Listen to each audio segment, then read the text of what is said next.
A few weeks ago, the first Soviet full fidelity module in years entered the pre-purchase phase. Now offered at $55.99 rather than $79.99, the price will increase as the early access is launched. The MiG-29 9.12A is an export variant of the venerable Mikoyan-Gurevich MiG-29, known in NATO shores as the Fulcrum. Multiple export variants exist following a logic that can be summarised as Motherland's BFFs get the best toys. The 9.12A in fact is only slightly modified compared to the original version used by the Soviets and was exported to nations close to the USSR. For example, to Poland and East Germany. The 912B is a more tangible downgrade and was exported to Iraq and North Korea. Ordnance-wise, the MiG-29 912A should carry most of the weapons already available to the Flaming Cliffs version. However, the R-27, ER and ET apparently required a minor update, and the diffusion of such variants and their number is up for debate. Ergo, those missiles should be made available on a country-based criterion or as an option to the mission designers. Fun fact. The R-27ER can reach hypersonic speeds in DCS. Its performance is twice or more what is described in available sources in many scenarios, and it suffers from a plethora of issues, ignoring most of the constraints of the real counterpart. For instance, the IR Seeker is not simulated and behaves like a radar once it sounds, triggering the target's radar warning receiver. Since I've conducted missile tests in the tens of thousands in the past, let me know if you are interested in seeing more about the R-27, ER and ET.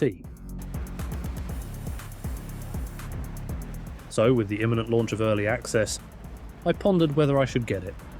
And yes, I am a closed beta tester, but I would have to buy it anyway. It's a long story.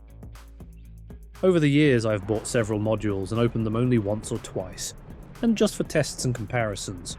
For instance, the F-16, yet it is a good way to support the business. But what do you think? I made a poll on YouTube, and the results are interesting. 45% have bought or will buy it now, 27% will not buy it, 28% will buy it later on. I then replied to the vast majority of the comments, and some interesting points were raised. Here are some of them. Quality concerns. Heat blur non plus ultra, especially now that Razbam is gone. ED's radar modelling is lacking, and given the status of clouds and weather, there is a serious concern that their EOD will simply ignore them. Hopefully, they will use Heat Blur's tech for their RWR rather than the magical RWR of the Hornet. Weird setting. The MiG-29 9.12A is a late 80s to 90s aircraft that will face 2000s to 2010 US modules in most servers. And no, the weapons are the least of the issues, which makes seeing the F-16C Block 50 in Cold War servers utterly absurd, but hey, you do you. The biggest issue is the lack of peers. We still do not have a contemporary for such a time frame. The announced F-15C is post-2000. The Mirage 2000C was kind of there, but it sank along Razbam. The F-14 somewhat fits, depending on the variant. The J-8 might work, but it's a Frankenplane, a weird combination of Phantom II and Flogger that has no suitable scenarios in-game. Next, the Mirage F-1M arrived later, so the F-1EE is an option, but a generation older, like the Phantom. The F-4E Demus is also from the mid to late 80s, but by the 90s, it is primarily an air-to-ground asset in US service. The current -45 MC sets between the mid-70s and the early 80s, since there are a couple of functions that push the timeline forward, e.g. CAA and Visitant differences compared to the older version. The F-4E is probably the only solid choice to represent non-US forces. Buyer PTSD.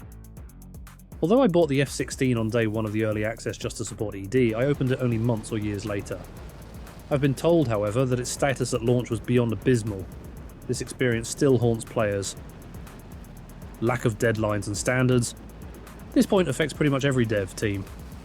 However, there is a difference: the module's status at launch. If a module is in very good condition when released, long EA periods are more tolerable. Otherwise, it is hard not to consider some modules as de facto abandonware. Communication issues. Events such as the release of the Iraq and Afghanistan maps have highlighted once again how ED struggles with clear communications. Their choices to close the LUA files first, and the models more recently, without a proper explanation, continue the trend.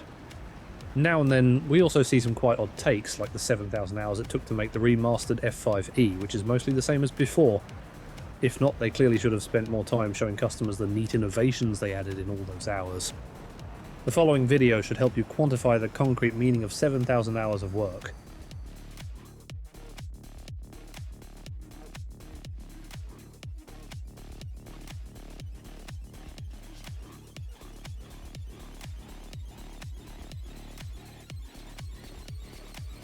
Wait a minute!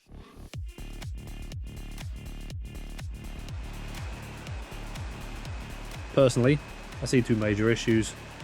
In premise, the fragmentation of the gameplay experience that is not based on the type and capability of aircraft, but on the quality of the devs.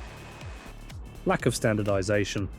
Heatblur's RWR is a significant first step, assuming it is adopted for the fulcrum, but there are so many other issues. Both of these points deserve a dedicated video, as they are quite off from the original topic discussed here. So, will I buy it? Hey, I don't know, to be honest. The MiG-23 is what I really wanted, a perfect companion to F4E Mirage F1 and MiG-21 bis. But that did not happen. On one hand, I kind of need the MiG-29 for testing purposes to see how it fares against Tomcat Phantom II and Mirage, but I struggle more and more to justify the cost. We know that ED often listens to the feedback, see my videos about SAM AI reaction and follow-up discussion.